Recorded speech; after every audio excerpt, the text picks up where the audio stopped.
একজন মেয়েকে 50-60টা সাপের উপর কবর দেওয়া হয়েছিল।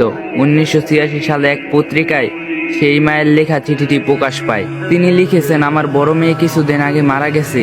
তাকে দাফন করার জন্য একটি কবর খনন করা হয়।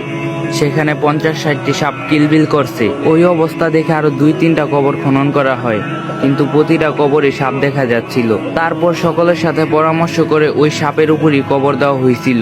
মেয়েকে কবর দেওয়ার পর তার বাবা অথংক আমার স্বামী নিজের মাথার চুল নিজেই চিরা শুরু করছিল আর বলছিল, আমার মেয়ে নামাজ রোজা সবকিছুই করত, কিন্তু পর্দা করতো না। তাকে পর্দা করতে বলা হলে সে যা না হয় তা ইচ্ছে শুনিয়ে দিত।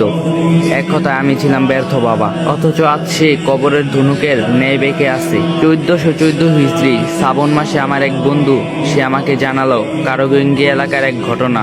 আমার আত্মীয়র এক যুবতী মেয়ে মারা গেছে। মেয়েকে কবর দেওয়ার জন্য মেয়ের বাবাই কবরে নেমেছিল। বাড়ি ফিরে এসে তার মনে পড়ে সে মানিব্যাগ কবরের ভিতর ফেলে এসেছিল, যার মধ্যে ছিল অতি প্রয়োজনীয় কাগজ। তাই তাকে বাধ্য হয়ে ফিরে আসতে হয়। আবার কবর খুঁড়ে কাগজ আনতে গিয়ে মাটি সরিয়ে কাঠ সরানোর পর মৃত মেয়ের অবস্থা দেখে বাবা জোরে চিৎকার দিল। আর চিৎকার দিয়ে সে দূরে সরে এলো। কেন চিৎকার করছে জিজ্ঞাসা করলে সে উত্তর দেয়, আমি দেখেছি তার সাদা কাফনের কাপড় নেই, মাথার চুল দিয়ে তার পা বাঁধা।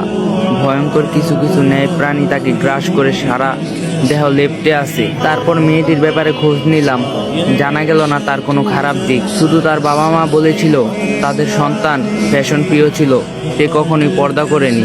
কবরের আযাবের বই থেকে লেখক মাওলানা তারেক জামিল। আর যদি ভিডিওটা ভালো লাগে বেশি বেশি করে শেয়ার করবেন। আল্লাহ হাফেজ।